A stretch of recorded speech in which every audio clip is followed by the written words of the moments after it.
এখন এই যে বোতল যে টাঙিয়েছে এটা নিয়ে তো আরো বেশি আতঙ্ক হয়েছে। এই বোতলের মধ্যে অ্যাসিড থাকতে পারে, বিভিন্ন অনেক অনেক বিভিন্ন ধরনের জিনিস দিতে পারে। আজকে দেখতেছি সকালবেলা বোতল টাঙিতেছে।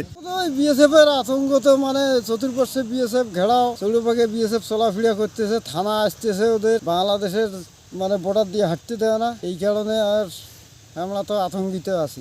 প্রত্যেক দিন ওদের প্রায় 150 সৈন্য আসে বর্ডারে ঘুরে, অস্ত্রধারী বিএসএফ, তারপর ওদের গোয়েন্দা বিভাগ সংস্থার লোক, ওরা ওদের মতো সম্ভবত আজকেও ওপি দোকানে প্রায় 100 জনের 50-60 জনের মতো বিএসএফ দেখা যাচ্ছে অস্ত্র নিয়ে। এখন এই অবস্থায় আছে, আমাদের বিজিবি মাঝে মাঝে আসে টহল দিচ্ছে, এই অবস্থায় আছে। এখন যে আন্তর্জাতিক যে আমাদের জিরো লাইন্সের যে একটা নির্ধারণ সরকারিভাবে, ওটা ওরা মানতেছে না। এখন বিএসএফ এর আতঙ্ক তো মানে চতুর্পাশে বিএসএফ ঘেরাও, চৌপাশে বিএসএফ চলাফেরা করতেছে, থানা আসতেছে, ওদের বাংলাদেশের মানে বর্ডার দিয়ে হাঁটতে দেয় না, এই কারণে আর আমরা তো আতঙ্কিত আছি। মানে ভয়ভীতি করি না, কাজ করতেছি বর্ডারের কাছাকাছি, বর্ডারে যাইতে পারি না।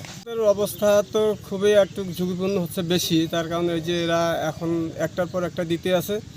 এখন আজকে বোতল সিস্টেম করতেছে, আমাদের বিজিবি রাও আছে এখানে, কিন্তু আমরা ভয়ে ভয়ে অবস্থায় আছি যে মাঠে আমরা কাজ করব। এখন দেখতেছি যে ওরা যেভাবে কাজকর্ম শুরু করছে তাতে আমাদের খুবই একটু মানে ঝুঁকিপূর্ণ, ভয়ভীতির মধ্যে আছি। এখন তো ভাই ওই রকমই আছি, আতঙ্কেই না আছি।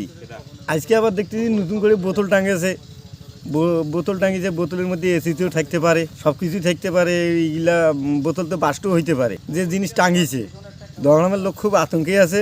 আমাদের বিজিবি ভাইয়ের তো টহল আছে গিয়ে, ওই শুক্রবার থাকি এরা রাত দিন 24 ঘন্টা ঘুম টুম হারাম করি। এখন আমাদের সীমান্তে আছি পড়ি, আমরাও আছি পড়ি। এখন এই যে বোতল যে টাঙিয়েছে এটা নিয়ে তো আরো বেশি আতঙ্ক হয়েছে। এই বোতলের মধ্যে অ্যাসিড থাকতে পারে, বিভিন্ন অনেক অনেক বিভিন্ন ধরনের জিনিস দিতে পারে। আজকে দেখতেছি সকালবেলা বোতল টাঙিতেছে বেড়াকার মধ্যে। এখন কি করবো, খুব আতঙ্কে আছি, এটা খুব চিন্তা।